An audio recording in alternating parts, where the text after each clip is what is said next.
अस्सलाम वालेकुम जी, मैं हुमारिया अली, आप देख रहे हैं मेरा चैनल। सीमा हैदर के मोबाइल से अपने ही वकील एपी सिंह की नाजेबा वीडियोस बरामद हुई हैं।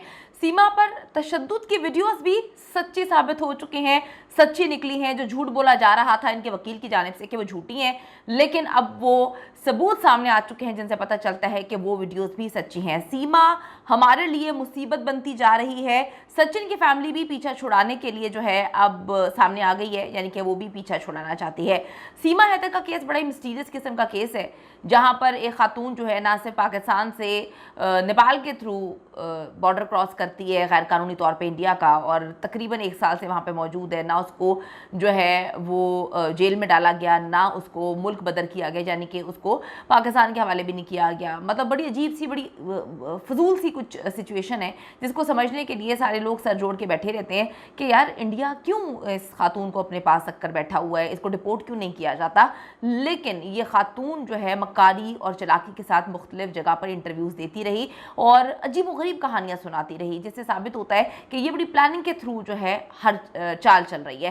सीमा हैदर के मोबाइल से उसके वकील एपी सिंह की नाजेबा वीडियोस बरामद होने का इंकशाफ हुआ है। सीमा का जो जाली शोहर है सचिन, जाली इसलिए कहेंगे कि अभी पहले शोहर से उसकी तलाक हुई नहीं है। पहला शोहर जो है वो दावा करता है कि मेरी इसके साथ तलाक नहीं हुई है, और ये मुंह उठा के जो है दूसरे शोहर के साथ दूसरी शादी रचा ली है, जो कि गैर कानूनी है। जब पहले मियाँ से तलाक की नहीं हुई, चाहे वो किसी भी मज़हब का बंदा हो, तलाक होना ज़रूरी है, सर्टिफिकेट होना ज़रूरी है। ना तलाक हुई, ना सर्टिफिकेट है, ना सिर्फ उसके बच्चों को गैर कानूनी तौर पर वहाँ पर ले गई है, उनका मज़हब चेंज कर दिया है, बल्कि खुद भी शादी रचा ली और कहती है कि 2024 से हमारे घर बच्चा पैदा होने वाला है। सीमा का जाली शौहर सचिन भी अब भड़क उठा है, और शायद यही वजह है कि जब उसने नाजेबा वीडियोस देखी एपी सिंह की, जो कि वकील हैं, तो उसने सीमा पर तशद्दुद किया और वो वीडियो सोशल मीडिया पर वायरल हो गई हैं।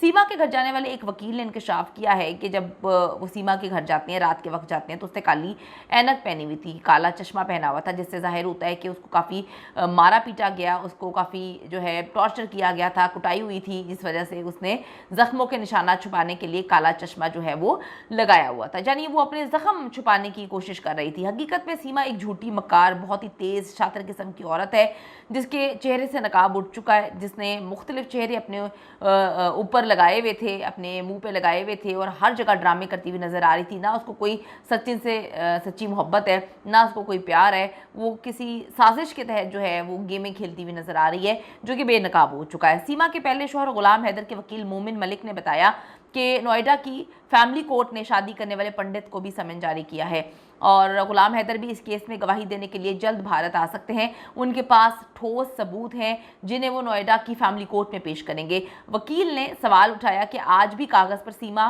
गुलाम हैदर की बीवी है, तो फिर सीमा किस बुनियाद पर सचिन की बीवी बनी हुई है, किस बुनियाद पर जो है उसके बच्चों को लेकर एक नए मुल्क में बैठी हुई है और एक नए शख्स को अपने बच्चों का बाप बोल रही है, जब उसकी तलाक की नहीं हुई, जब उसकी जो है तलाक ना कागज़ों में ख़त्म हुई है और ना ही अमली तौर पे जो है कोई ऐसा हमने चीज़ देखी कि जी उसके शौहर ने कुछ से तलाक दी है, तो फिर ये दूसरे शख्स के साथ चाहे वो किसी भी मज़हब का हो कैसे शादी कर सकती है। दरख्वास्त की समाअत करते हुए फैमिली कोर्ट के वकील ने जो है पंडित समेत शादी के तमाम मेहमानों को जो है पेश होने का नोटिस जारी कर दिया है। शादी के अलावा बच्चों को गोद लेने, मज़हब की तब्दीली वगैरह के अमल को भी अदालत में चैलेंज कर दिया गया है। वकील के मुताबिक सीमा को अदालत में साबित करना होगा कि उन्होंने हिंदू मज़हब जो है कब कबूल किया। इसके अलावा नाबालिग बच्चों का मज़हब भी इस तरह तब्दील नहीं किया जा सकता जिस तरह से जो है सीमा ने ये मज़हब तब्दील किया है, अपने बच्चों का करवाया है, क्योंकि वो तो नाबालिग हैं। जिन लोगों को समन जारी किए गए हैं उन्हें तारीख समाअत पर अदालत में हाजिर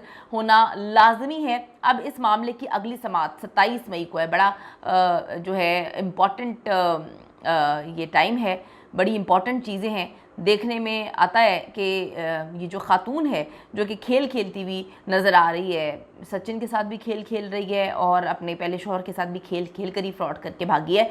अब इसका क्या होगा? वकील मोमिन मलिक ने कहा कि अगर ये सब 27 मई को पेश नहीं होते तो अदालत ने वाज़े तौर पर कहा है कि समाअत यकतरफा हो सकती है, यानी कि गुलाम हैदर के हक में फैसला आ जाएगा। गुलाम हैदर की दरख्वास्त मंजूर होना एक बड़ी कामयाबी है, क्योंकि इससे पहले कहा जा रहा था कि भारतीय अदालत जो है गुलाम हैदर की दरख्वास्त सुनेगी ही नहीं। तो बहुत सारी चीज़ें ऐसी हैं जो अब इस खातून का भी पर्दा जो है वो चाक करेगी।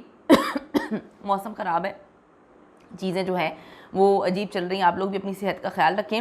NDTV जो है वो दावा करता है, रिपोर्ट है उसकी, कि गुलाम हैदर के वकील मोमिन मलिक ने दावा किया है कि सीमा ने गुलाम हैदर से तलाक नहीं ली थी और सचिन के साथ उसकी शादी दुरुस्त नहीं है। गुलाम हैदर ने सबसे पहले पाकिस्तान के एक सरकर्दा वकील और इंसानी हकूक़ के कारकुन अंसार बन्नी से अपने 4 बच्चों की तहवील के हवाले से मदद के लिए रब्ता किया था, जो कि इसी काम के लिए जो है वो काफ़ी जाने माने जाते हैं। अंसार बन्नी ने भी एक भारतीय वकील अली मोमिन की खिदमत हासिल की और उन्हें भारतीय अदालतों में कानूनी कार्रवाई शुरू करने के लिए पावर ऑफ अटॉर्नी भेजा। गुलाम हैदर सऊदी अरब में काम कर रहे थे जब उनकी बीवी सीमा UAE और नेपाल के रास्ते भारत गई थी, और किस तरह से जो है उसने ये ड्रामा रचाया आप सबने देखा। देखते हैं जी अब आगे क्या होता है। हम ये चाहते हैं कि अगर सीमा वहाँ पे रहना चाहती है वो एक अलग मामला है, लेकिन गुलाम हैदर के जो बच्चे हैं उनका जो असल बाप है वो उनके पास पहुँचे हैं, और बच्चे जो हैं मासूम हैं जिनके साथ बड़ी दरिंदगी की गई इस औरत की जानिब से, उनको हर हाल में इंसाफ मिलना चाहिए।